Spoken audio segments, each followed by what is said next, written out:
Eto na day, oh. Kunin mo na to.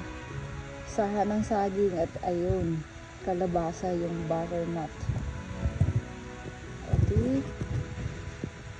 Kasi, ewan ko baka bukas, subukan ko after paglabas ko sa trabaho o pagkagising ko. Ayan, mabutit mayroon akong empty can ng gatas. Ayan o, dito ko lalagay para lagyan ko ng tubig. Ibababad ko dyan. Ayan. Para hindi siya mamamatay. Madali lang naman mabuhay yung saging. Gusto ako nga. Okay. Bagtaan mo ako.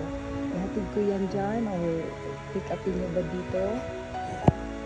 Pwede ko rin ihatid bukas. Pagkagising ko and then like pagkagaling namin magsimba. Okay dahil yun lang. Bye bye.